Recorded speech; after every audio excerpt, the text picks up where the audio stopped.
రాష్ట్రంలో వర్షం అసలు ఎలా కురవడం లేదో అందరికీ తెలుసు, కనిపిస్తూ ఉంది. చాలా తక్కువ వర్షపాతం నమోదవుతూ ఉంది. రాయలసీమ లాంటి చోట్ల అయితే కన్నీళ్లు పెట్టే పరిస్థితి. తాగునీళ్ళ కోసం బిందెలు తీసుకొని రోడ్డెక్కుతూ ఉన్నారు. ఈ క్రమంలో పైన కురిసినటువంటి వర్షాల వల్ల శ్రీశైలం పూర్తిగా అంటే కనీస నీటి మట్టం 854 అడుగుల దగ్గరికి నీళ్ళు వచ్చాయి కనీస నీటి మట్టానికి. సో ఈ క్రమంలో అంటే 100 టీఎంసీల వరకు. ఈ క్రమంలో చంద్రబాబు నాయుడు గారి సర్కార్ శ్రీశైలం నుండి నీళ్లు వదలాలి, పోతిరెడ్డిపాడు, ఎస్ఆర్బీసీ, తెలుగుగంగ, గాలేరు నగరి ఈ నీళ్లు వదలండి అంటే పోతిరెడ్డిపాడు హంద్రీనివా ద్వారా అని చెప్పి చివరికి అక్కడ ఉన్నటువంటి నాయకులు ఆ ప్రాజెక్టుల సందర్శన కోసం వెళ్ళాల్సిన పరిస్థితి నెలకొని ఉంది. తాజాగా కూడా నిన్న కూడా వైసీపీ వాళ్ళ నేతల కీలక నేతల సమక్షంలో ఒక బృందం ఆ అవుకు గోరకాలు రిజర్వాయర్ అక్కడికి అన్నీ వెళ్ళి చూడండి మొత్తం ఎండిపోయింది అని చెప్పి చూపెడుతున్నారు, నీళ్ళు వదలండి అని. కానీ మనకు ఆశ్చర్యం అనిపిస్తుంది. 854 అడుగులు కనీస నీటి మట్టం చేరుకుంది. ఒకవైపు అటు తెలంగాణ ఏమో కల్వకుర్తి ఎత్తిపోతల ద్వారా రోజుకు 1600 క్యూసెక్కుల నీళ్లు తీసుకుంటూ ఉన్నారు. పాలమూరు రంగారెడ్డి ద్వారా వాళ్ళు నీళ్ళు తీసుకోగలరు 800 అడుగుల దగ్గర నుంచి. కల్వకుర్తి ఎత్తిపోతల ద్వారా నీళ్ళు తీసుకోగలరు.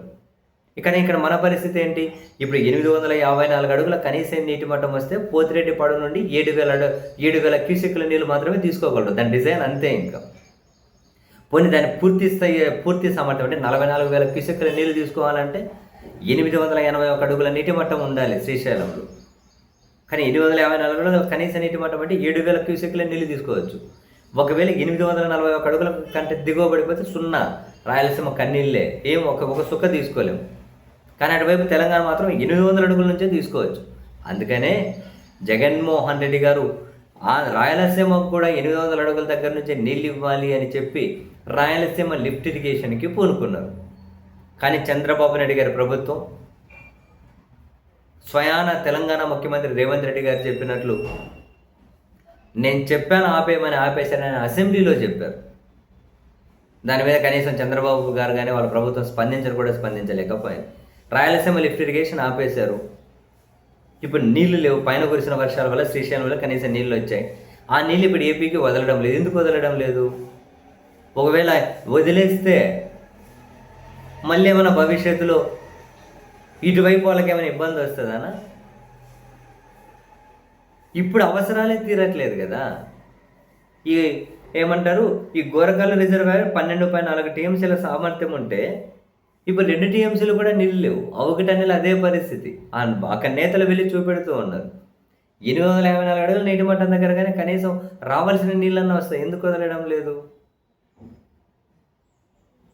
పోనీ ఇప్పుడు ఇటువంటి కష్టాలు వచ్చినప్పుడు మరి శ్రీశైలంలో నీళ్లు ఉన్నాయి కదా, 100 టీఎంసీలు నీళ్ళు ఉన్నాయి కదా, మరి రాయలసీమ ఒక హక్కుగా కేటాయించిన నీళ్ళని ఎట్లా వాడుకోవాలి?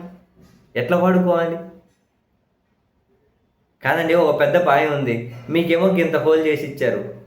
మీకు మీ పక్కన అంటే మీకు ఇద్దరికి షేరింగ్ అనుకోండి, మీ పక్కన వాళ్ళకేమో ఇంత హోల్ చేసి ఇచ్చారు, వాళ్ళకేమో కింద హోల్ చేసి ఇచ్చారు, మీకేమో పైన హోల్ చేసి ఇచ్చారు. ఆ పైన వరకు నీళ్ళు వస్తేనే నీకు ఇచ్చారు. ఎదుగో నీకు ఇన్ని నీళ్ళ వాటా బావిలో, ఇంకొకరికి ఇన్ని నీళ్ళ వాటా బావిలో, నీ వాటా నీకు ఇచ్చి పైన చిన్న హోల్ చేసి పెట్టారు. పైన హోల్ వరకు నీకు నీళ్ళు వస్తే నీ వాటా తీసుకోవచ్చు. కానీ కింద పెద్ద బొక్క పెట్టి తీసేసుకుంటున్నారు కదా అటు సైడ్ తెలంగాణ వాళ్ళు. మరి అప్పుడు ఏం చేయాలి? అందుకని చెప్పి జగన్మోహన్ రెడ్డి గారు కూడా అటువైపు వాళ్ళు ఎక్కడైతే హోల్ పెట్టారో నేను అక్కడే హోల్ పెట్టుకొని నా వాటా నీళ్ళు తీసుకుంటా అని చెప్పారు. అదేమైనా భూత? అదేమైనా తప్ప? 1000 కోట్లు ఖర్చు పెట్టారు. ఇంకా 2-3 వేల కోట్లు ఖర్చు పెడితే అయిపోయేది ఆ ప్రాజెక్టు. దాని చుట్టూ రాజకీయం చేసి ఆపేసి ఆ అనుమతులు లేవు, ఈ అనుమతులు లేవు. అందరూ ప్రాజెక్టులని అనుమతులు తీసుకొని కడతారా? ఈ అనుమతులు తీసుకొని పాలమూరు రంగారెడ్డి కట్టారు, ఈ అనుమతులు తీసుకొని కల్వకుర్తి ఎత్తిపోతలు కట్టారు, ఈ అనుమతులు తీసుకొని కడతారండి. కట్టిన తర్వాత అవన్నీ సెట్ అయిపోతాయి. ప్రభుత్వాలు అదే పని చేయాలి. అన్ని అనుమతులు తీసుకొని కూర్చోవాలంటే ఇంకా నెక్స్ట్ 10 ఏళ్ళు పడుతుంది. ఇప్పుడు ఎట్లా ఇస్తారు నీళ్ళు రాయలసీమకు మరి?